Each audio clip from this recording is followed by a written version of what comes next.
प्रेरितों के काम अध्याय 4। जब वे लोगों से ये कह रहे थे तो याजक और मंदिर के सरदार और सदूकी उन पर चढ़ आए, क्योंकि वे बहुत क्रोधित हुए कि वे लोगों को सिखाते थे और यीशु का उदाहरण दे देकर मरे हुओं के जी उठने का प्रचार करते थे। उन्होंने उन्हें पकड़कर दूसरे दिन तक हवालात में रखा, क्योंकि संध्या हो गई थी। परंतु वचन के सुनने वालों में से बहुतों ने विश्वास किया और उनकी गिनती 5,000 पुरुषों के लगभग हो गई।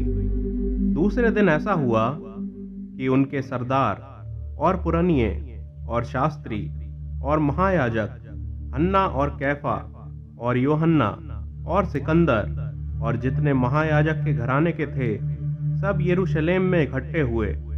वे उन्हें बीच में खड़ा करके पूछने लगे कि तुमने ये काम किस सामर्थ्य से और किस नाम से किया है।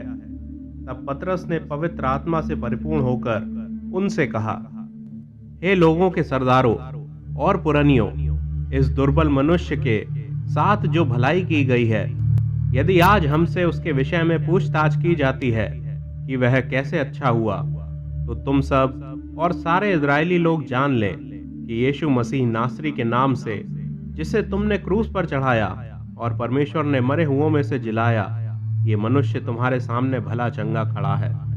यह वही पत्थर है जिसे तुम राजमिस्त्रियों ने तुच्छ जाना, और वह कोने के सिरे का पत्थर हो गया। किसी दूसरे के द्वारा उद्धार नहीं, क्योंकि स्वर्ग के नीचे मनुष्यों में और कोई दूसरा नाम नहीं दिया गया जिसके द्वारा हम उद्धार पा सकें। जब उन्होंने पतरस और यूहन्ना का साहस देखा और यह जाना कि यह अनपढ़ और साधारण मनुष्य हैं, तो आश्चर्य किया। फिर उनको पहचाना कि ये यीशु के साथ रहे हैं। उस मनुष्य को जो अच्छा हुआ था, उनके साथ खड़े देखकर वे विरोध में कुछ ना कह सके, परंतु उन्हें सभा के बाहर जाने की आज्ञा देकर वे आपस में विचार करने लगे, हम इन मनुष्यों के साथ क्या करें, क्योंकि यरूशलेम के सब रहने वालों पर प्रकट है कि इनके द्वारा एक प्रसिद्ध चिन्ह दिखाया गया है, और हम उसका इनकार नहीं कर सकते। परंतु इसलिए कि यह बात लोगों में और अधिक फैल न जाए, हम उन्हें धमकाएं कि वे इस नाम से फिर किसी मनुष्य से बातें ना करें। तब उन्हें बुलाया और चेतावनी देकर यह कहा, यीशु के नाम से कुछ भी ना बोलना और ना सिखाना। परंतु पतरस और यूहन्ना ने उनको उत्तर दिया, तुम ही न्याय करो। क्या यह परमेश्वर के निकट भला है कि हम परमेश्वर की बात से बढ़कर तुम्हारी बात माने? क्योंकि यह तो हमसे हो नहीं सकता कि जो हमने देखा और सुना है वह ना कहें।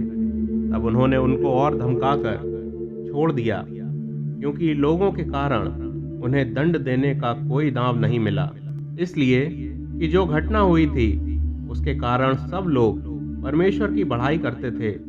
वह मनुष्य जिस पर यह चंगा करने का चिन्ह दिखाया गया था, 40 वर्ष से अधिक आयु का था। वे छूटकर अपने साथियों के पास आए और जो कुछ प्रधान याजकों और पुरनियों ने उनसे कहा था, उनको सुना दिया। यह सुनकर उन्होंने एक चित्त होकर ऊंचे शब्द से परमेश्वर से कहा, हे स्वामी, तू वही है जिसने स्वर्ग और पृथ्वी और समुद्र और जो कुछ उनमें है बनाया। तूने पवित्र आत्मा के द्वारा अपने सेवक हमारे पिता दाऊद के मुख से कहा, अन्य जातियों ने हुल्लड़ क्यों मचाया और देश देश के लोगों ने क्यों व्यर्थ बातें सोची।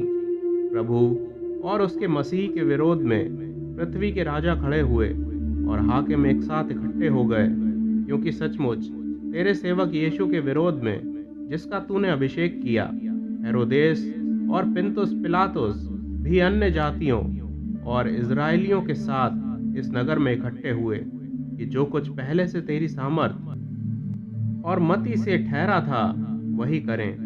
अब हे प्रभु, उनकी धमकियों को देख और अपने दासों को ये वरदान दे कि तेरा वचन बड़े हियाव से सुनाए। चंगा करने के लिए तू अपना हाथ बढ़ा कि चिन्ह और अद्भुत काम तेरे पवित्र सेवक यीशु के नाम से किए जाएं। जब वे प्रार्थना कर चुके तो वह स्थान जहां वे इकट्ठे थे हिल गया, और वे सब पवित्र आत्मा से परिपूर्ण हो गए और परमेश्वर का वचन हियाव से सुनाते रहे। विश्वास करने वालों की मंडली एक चित्त और एक मन की थी, यहाँ तक कि कोई भी अपनी संपत्ति अपनी नहीं कहता था, परंतु सब कुछ साझे में था। प्रेरित बड़ी सामर्थ्य से प्रभु यीशु के जी उठने की गवाही देते रहे और उन सब पर बड़ा अनुग्रह था। उनमें कोई भी दरिद्र ना था, क्योंकि जिनके पास भूमि या घर थे वे उनको बेच बेच कर बिकी हुई वस्तुओं का दाम लाते और उसे प्रेरितों के पांव पर रखते थे, और जैसी जिसे आवश्यकता होती थी उसके अनुसार हर एक को बांट दिया करते थे। यूसुफ नाम साइप्रस का एक लेवी था, जिसका नाम प्रेरितों ने बरनबास अर्थात शांति का पुत्र रखा था। उसकी कुछ भूमि थी जिसे उसने बेचा और दाम के रुपए लाकर प्रेरितों के पांव पर रख दिए।